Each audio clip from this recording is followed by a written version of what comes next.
ketongin. No? Pamilyar po ba kayo sa ketong o sakit na ketong?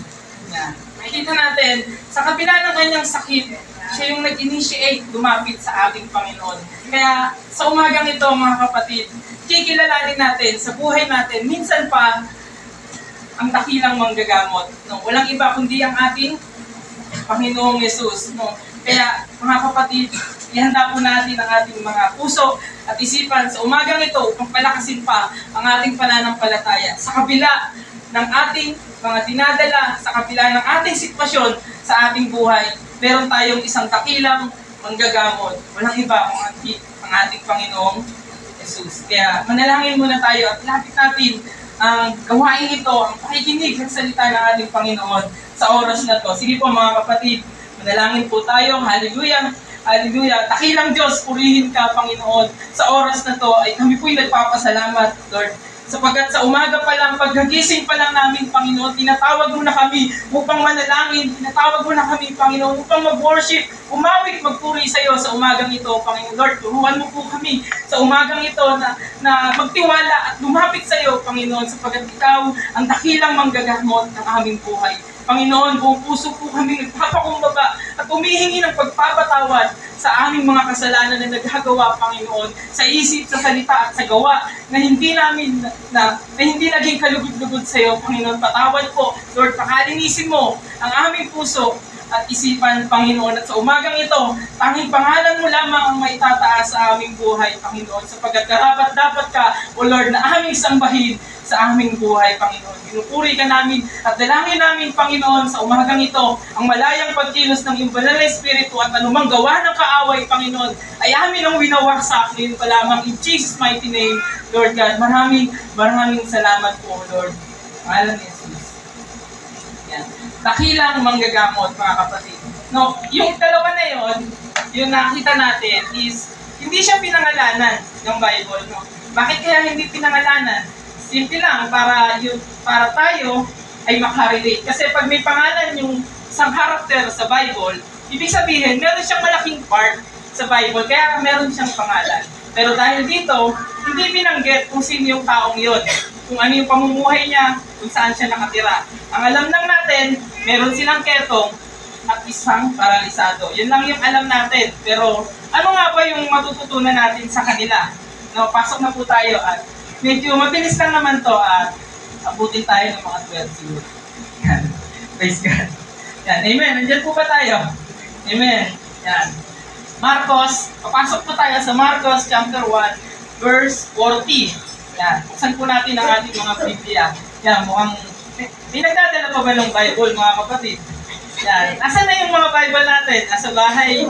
No, ano yung dala? Ano yung dala natin? Mga cellphone. No, banal na cellphone. Hindi po siya tinatawag na banal na cellphone, no, holy app. Hindi siya. Ito po yung banal na salita ng ating Panginoon. Nasusulat, hindi nakalagay sa application.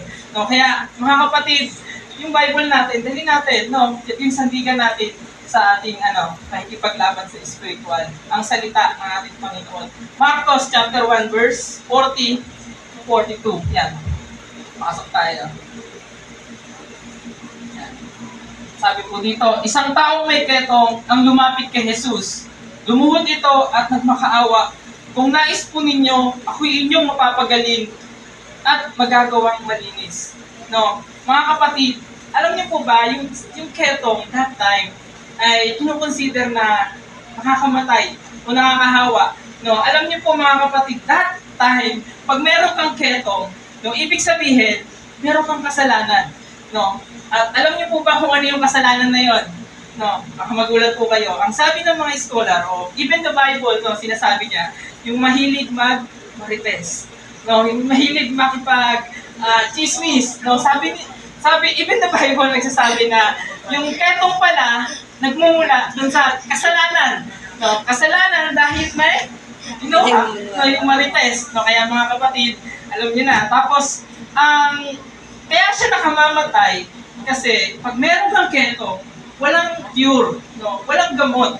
No? Sakit sa balat. Kung makikita natin talagang nagsusugat, tumumula, wala siyang gamot. Pero sa panahon natin, na-cure na siya, nakakuha na ng gamot, meron ng pinapahid para mawala yung ketong. Pero that time, meron kang ketong, meron kang kasalanan. Meron kang kasalanan dahil sa pagiging yan. Tapos, anong ginawa niya, no? At isa pa, pag may ketong ka, during that time sa Israel, pag may ketong ka, nasa labas ka ng kampo, no? Wala ka sa bayan, no? Kasi kailangan mong i-isolate. Bakit? Ba't kailangan i-isolate yung may ketong? Kasi nakakahawa. No, madikit ka nga lang dun sa may ketong, kinukonsider ka na unclean. No, hindi malinis. No, sa panahon ng mga Israelita. Even today, no, pag may ketong, alam natin, nakakahawa talaga. No, amen. Anong ginawa ng ketong na to? May isang taong may ketong, ang lumapit kay Jesus. No, sino yung nag-initiate? Yung may sakit. No, yung may sakit, yung lumapit sa ating Panginoong Jesus. Bakit? Anong objective niya? At nagmakaawa. Anong sinabi niya sa ating Panginoon? Kung nais po ninyo, ako inyong mapapagaling at magagawang malinis. No, ito yung dalawang bagay na gusto ng may ketong. No, kung nais ninyo, ako inyong mapapalinis at magagawang malinis. Mapapagaling at magagawang malinis. And then verse 41. No, nahabag si Jesus sa ketongin. Kaya tinawakan niya ito. Take note mga kapatid. Pag may ketong at nahawakan, ano mangyayari? Magiging mahahawa at ituturing na unclean. No? Kailangan, pag may ketong ka that time, pag magaling ka na, kailangan magpasuri sa doktor, sa mga pariseyo para malaman nila na ikaw ay magaling. Tapos mag-aali ka ng mga handog na inuutos ni Moses para ma-consider na ikaw ay malinis. Pero dito, no, nahabag si Jesus sa ketongin, kaya hinawakan niya ito. No? At sinabi, oo, nais ko, gumaling ka. No? Dapat, nung hinawakan ng ating Panginoong Jesus, yung ketongin, ituturing na rin siya marumi, unclean. Pero anong nangyari? No, anong nangyari? Yan. Yan. 42. No, hindi ang ketong ng lalaki, no, hindi nawala ang ketong ng lalaki at siya'y naging malinis.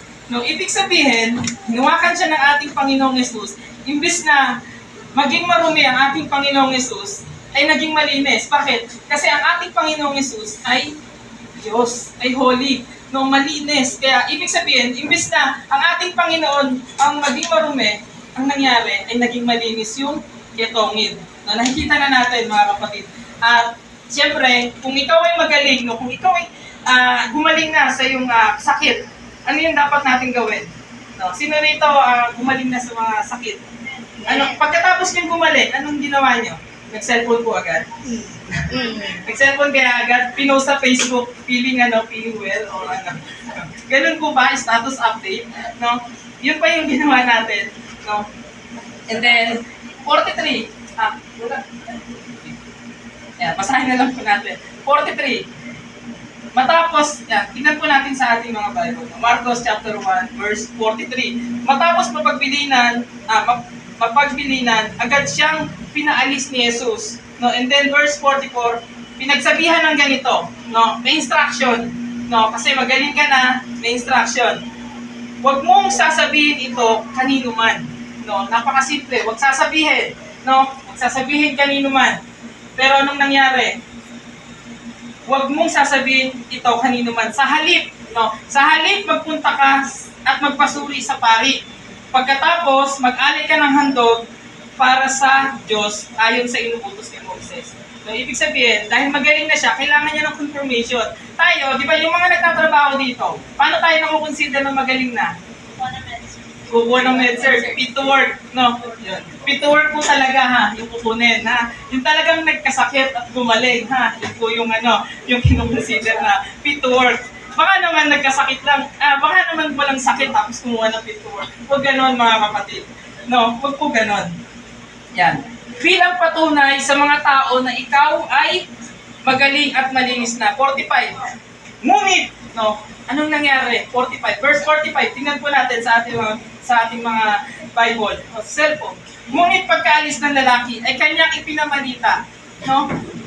Nagkasakit siya dahil sa ketong. Ang sakit niya ketong dahil sa kasalanan. Yung ano yung kasalanan na yun? Pero anong nangyari sa 45? Ngunit pagkaalis, no, sabi ang instruction napakasimple. No, wag mong ipagkakalat, pumunta ka sa pari, magpasuri, upang ikaw ay ma-consider na magaling. Pero sa verse 45, ang nakaka-surprise, ngunit pagkaalis ng lalaki ay kanyang ipinamalita. No? Ipinamalita agad. No? Ipinalita agad. No? Ganun ba po? Ganun po ba? Kasabuhay natin mga kapatid. Ganun po ba? Pag sinabing huwag ipamalita, anong gagawin? Ipamalita. Yan, nakikita natin yung aral dito. No? Pamalita ang nangyari sa kanya. Dahil dito, no, dahil sa nangyari, hindi na makapasok ng bayan si Jesus. Nanatili na lamang siya sa mga hindi mataong lugar. Subalit, pinupuntahan pa rin siya ng mga tao mula sa iba't ibang lugar. Dahil sa nangyaring yun, dahil sa ibinalita nung may ketong, kumalat, no, nalaman ng mga tao na si Jesus ay nagpapagaling ng mga may sakit. Dahil doon, ang ating Panginoong Jesus ay hindi na nagpupunta sa mataong lugar, kundi sa hindi mataong lugar. No? Ano yung aral na makikita natin dito sa ketongin? No? Napakaganda. Dalawang mahalagang bagay ang nais ituro sa atin ng ketongin. So, una mga kapatid, dun sa verse 40 ng chapter 1, kung nais po ninyo, no, kung nais ng ating Panginoon, no, ganun din po ba tayo? Lord, gusto kong gumaling, Panginoon, pahalingin niyo na ako, Panginoon, para makasimba na ako. No, pero dito nakikita natin yung nais ng ketongin. No, ang sabi niya, kung nais po ninyo. So, ibig sabihin ay buong pusong magtiwala sa Diyos. No, yun yung kasi binibigay mo yung trust, yung tiwala mo, yung pananampalataya mo sa ating Panginoon. No, kung nais ng ating Panginoon, tayo'y kanyang mapapagaling. No, kaya nga tayo naririto kasi tayo'y pinagaling na ng ating Panginoon. Pangalawa, no, ako'y inyong mapapagaling at magagawang malinis. No, ito yung bagay. Yung pangalawa, magtiwala sa kapangyarihan ng ating Panginoon Jesus. Magtiwala tayo, no, tayo mismo yung kailangan lumapit sa ating Panginoon. No, kahit tayo, nagkakasakit tayo, kailangan natin pumunta sa doktor. Kailangan natin lumapit sa doktor. No? Alam niyo po ba mga kapatid, may even mga Christian na hindi umiinom ng gamot. No? ayaw nilang uminom ng gamot. No? Kasi by faith naman gagaling ako eh. No? Ganun po ba yung tinuturo sa atin ng ating Panginoon? No, alam niyo po sa Santiago, sabi niyo sa Santiago, pag may sakit yung isang mga kapatid, ipatawag ang mga matatanda sa iglesia at pahiran ng langis, no, at ipanalangin. No, ibig sabihin na yung pamamaraan ng ating Panginoon para tayo gumaling. No, yung sakit natin noon, pero ngayon tayo ay magaling. Amen po ba? Amen. Yan yung dalawang naisipuro sa atin ng ketongin. Pero, no, una doon, yung kung nais po ninyo, ako inyong mapapagaling at gagawang malinis. Pero, yung instruction, pag sinabi ng ating Panginoon na huwag ipamalita, no, at ipasuri, yun ang gagawin natin. Amen? Yun po yung yung kwento. No, yun po yung unang kwento, yung ketongin. Ano naman yung pangalawa? No? Marcos chapter 1. Ayan, halos kasunod lang po. No? Marcos chapter 2, verse 1. Pagkalipas ng ilang araw, bumalik si Jesus sa Capernaum at kumalat ang balitang siya'y nasa bayan. Bakit kumalat yung balita? Kasi yung taong may ketong ano nangyari? Ang nagbalita. Siya yung nagkalat ng balita na ating Panginoong Jesus ang nagpagaling sa kanya imbis na pumunta sa pari at magpasuri. No? And then, verse 2. Nagkatipon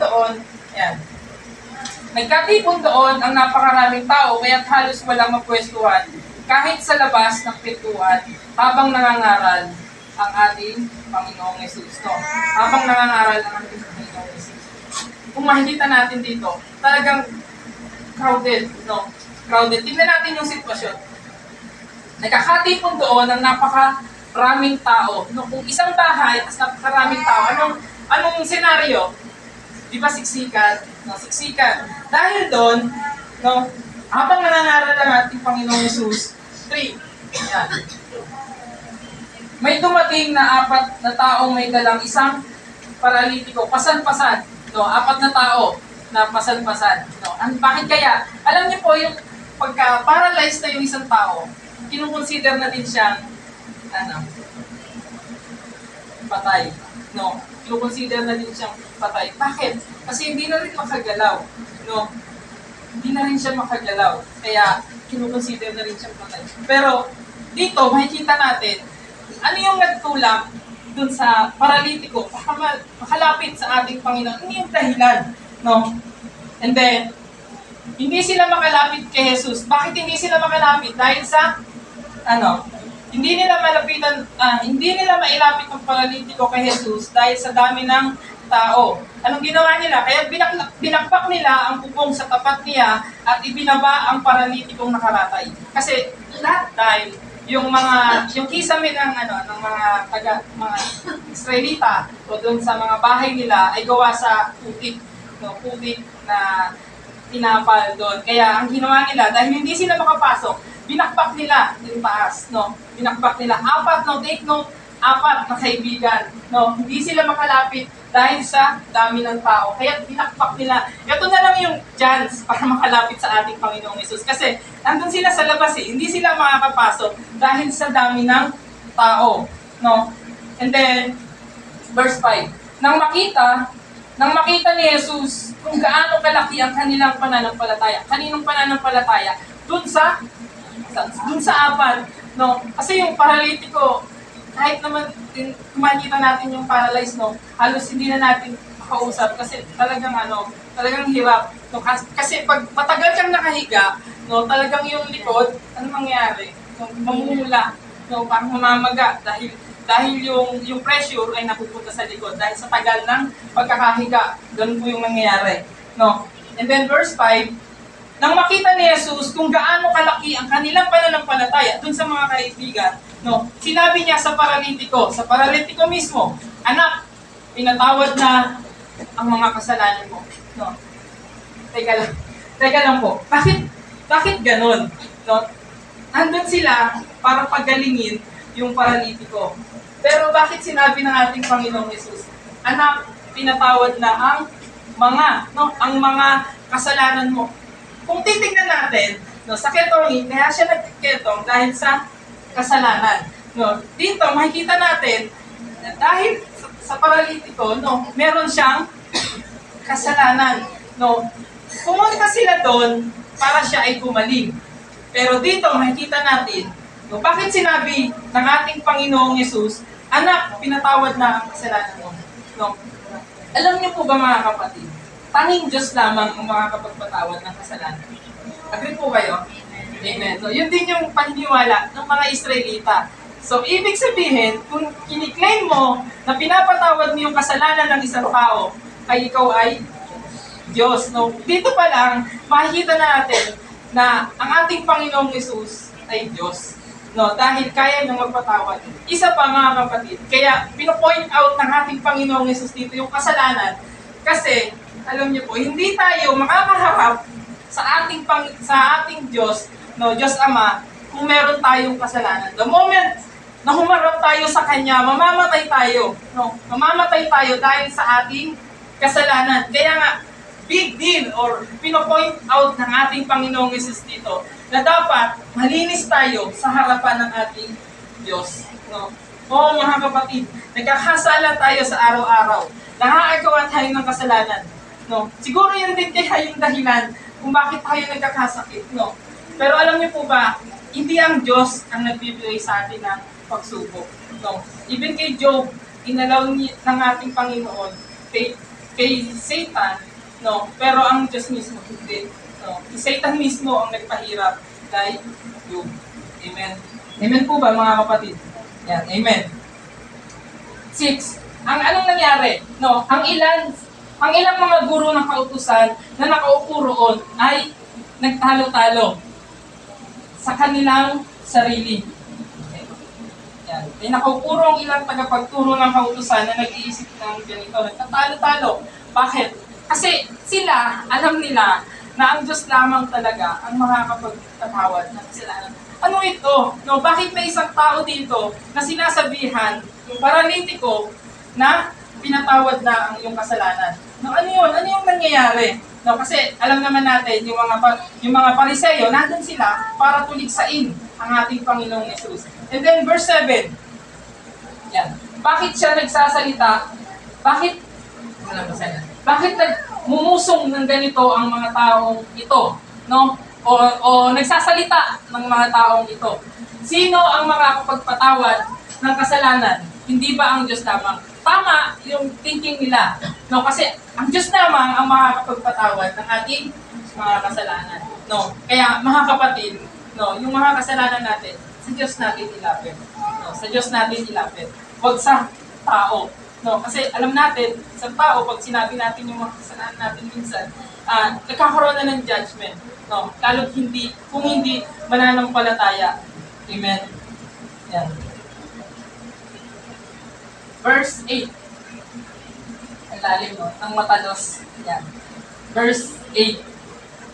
Nang matalos ni Jesus, or alam ni Jesus ang kanilang iniisip, kaya sinabi niya agad, bakit kayo nag-iisip ng ganyan? Take note, isa pa. No? Alam niyo po ba na ang tanging Diyos lang ang nakakaalam ng ating iniisip? No? Sabi din sa awit 94, ang Diyos lang ang nakakaalam ng ating iniisip. Ibig sabihin, ang ating Panginoong Yesus ay Diyos din. No? Nagpapatunay, napakaraming verse na nagsasabi talaga na ang ating Panginoong Yesus ay Diyos din. Kaya nga, bakit kayo nag-iisip ng ganyan? No? Bakit kayo nag-iisip? Sinabi na nga sa tao na pinatawad yung kanyang kasalanan. Mas ang thinking pa rin nila, humahanap sila ng pagkakataon para mahanapan ng butas ng ating Panginoong Yesus. Para mahanapan ng pagkakamali ng ating Panginoong Yesus. Pero hindi, mga kapatid, no? Alin ba ang mas madali? No? Tingin niyo po, alin ang mas madali? Ang sabihin sa paralitikong pinatawad na ang kasalanan mo? Tama naman po, di ba, mga kapatid? O ang sabihin, tumayo at bitbitin mo ang iyong higaan at lumakad ka. Tingin nyo, alin ang mas madali? Di ba, madali din sabihin na na pinatawad na ang iyong kasalanan. O sabi ng ating Panginoon, o ang sabihin, tumayo ka, bitbitin mo ang iyong higaan at lumakad ka. No, sabi ng ating Panginoon. And then, 10. Upang inyong malaman na ang anak ng tao, no, anak ng tao is referring to Messiah. Messiah means Kristo. No, ibig sabihin, dito rin, kiniklaim din ni ating Panginoon, He is the Messiah. Siya ang Kristo. No? Ngunit upang malaman ninyo na ang anak ng tao ay may kapangyarihan. Take note, anak ng tao ay may kapangyarihan dito sa lupa. O ang ating Panginoong Yesus na magpatawad ng mga kasalanan. Sinabi niya sa paralitiko. No? Sinabi niya sa paralitiko, verse 11. Sige po, basahin natin sa mga tuloy lang po natin. 11. Tumayo ka, buhatin mo ang iyong higaan. No? Sabi ng ating Panginoon, upang malaman ninyo na sabi po doon, ngunit, verse 10, ngunit upang malaman ninyo na ang anak ng tao ay may kapangyarihan. No? Para malaman natin na ang anak ng tao, ang Kristo, ang Mesiya, ay may kapangyarihan dito sa lupa na magpatawad ng mga kasalanan. Sinabi niya sa paralitiko, tumayo ka, buhatin mo ang iyong higaan at umuwi ka na. No? Napaka-makapangyarihan ng salita ng ating Panginoon. No, mga kapatid. Kaya panghawakan natin yung salita ng ating Panginoon. Pag sinabi ng ating Panginoon, manalangin ka. Manalangin tayo, mga kapatid. Pag sinabi niya na tayo'y gagaling sa ating mga kasakit, panghawakan natin yan. No, kasi maniwala tayo na meron tayong isang dakilang manggagamot. Walang iba, kundi ang ating Panginoong Yesus. Amen po. Anong nangyari? Verse 12. Tumayo nga ang paralitiko habang nakatingin sa lahat. No, sinabi ng ating Panginoong Yesus, tumayo ka, buhatin mo ang iyong higaan at umuwi ka na. No? Napakasimple ng instruction. Tumayo at umuwi. Anong ginawa ng paralitiko? Tumayo nga ang paralitiko habang nakatingin ang lahat. Kaagad niyang binuhat ang kanyang higaan at umalis. No? Sinunod niya yung sinabi ng ating Panginoong Yesus. Kaya't ang lahat ng naroroon ay namangha. Sila ay nagpuri sa Diyos at sinabi nila, kailan may hindi pa kami nakakita ng ganito. No? Doon sa ketongin, doon sinabi ng ating Panginoong Yesus na huwag mong ipagsabi at pumunta ka sa saan? Sa Pariseo, sa mga pare, at magpasuri. Pero hindi niya ginawa. Sa halip, pinamalita niya. Pero dito, sinabi ng ating Panginoong Yesus doon sa paralitiko, tumayo ka, buhatin mo yung higaan at umuwi ka. Yun na kanyang ginawa. Kaya kung makikita natin, no, napakaganda rin ng pananampalataya ng apat na kaibigan. No, kundi dahil dun sa apat na kaibigan, ay wala dun yung paralitiko. Even sila, no, napakalaki ng kanilang pananampalataya. Dahil nga, even ang ating Panginoong Hesus ay nakita yung kanilang pananampalataya. No, yung apat na yon, no, yung mga kaibigan nila. Dahil dun sa apat na yon, ng kaibigan nila, no, gumaling yung paralitiko. Nagawa nila ng paraan na lumapit. No. Yung ketongin, lumapit siya sa ating Panginoong Hesus. Yung paralitiko, sa pamamagitan ng kanilang kaibigan. No. Nakikita natin mga kapatid, maraming pamamaraan ang ating Panginoong Yesus. No? Ngayon, nakakakita pa ba tayo ng mga himala? Hindi pa ba himala na kung saan nagkaroon tayo ng malubang sakit o pagsubok sa ating buhay? Pero lahat yun nalampasan natin. Hindi pa ba sapat na himala yun sa buhay natin? Hindi pa ba sapat na naririto tayo, malakas tayo, kumpleto ang ating pamilya, masaya tayo? No? Hindi pa ba yun sapat para makita natin kung gaano kabuti ang ating Panginoon sa ating buhay. So, amen. Kaya, mga kapatid, yan. Isang tanong uli ang nais iwan ng ating Panginoon. Ano ang dapat natin gawin? Tingin niyo po mga kapatid, ano yung dapat natin gawin sa oras na to? O sa buhay natin, no, na tayo yung mga naghihintay sa pagdating ng ating Panginoong Jesus. No? Ang sagot po is, lagi tayong magtiwala sa Diyos, sapagkat ang Diyos ang may hawak ng ating buhay. No? Amen po mga kapatid. Amen. Bakit mga kapatid? Ang Diyos lamang ang may hawak ng ating buhay. Minsan nakakarinig tayo, no? Hirap na ako. Gusto ko nang mawala. Lord, kunin mo na ako. Ayoko na ng buhay na to. Hindi ko na kaya. No, suko na ako. Pero anong sabi ng ating Panginoon? No, ang tinuturo sa atin, lagi tayong magtiwala sa Diyos sapagkat ang Diyos ang may hawak natin.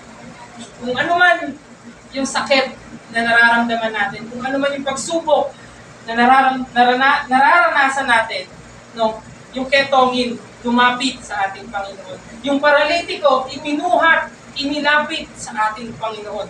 Tayo pa kaya ng mga Kristiyano na, no, anong gagawin natin? Tumakbang. No, lumapit sa ating Panginoon. Magtiwala. No, alam niyo po ba na ang buhay ng tao ay ang Diyos mismo ang may hawak? Bakit mga kapatid? No, basahin natin. Sa Mateo chapter 10. Yan, basahin natin.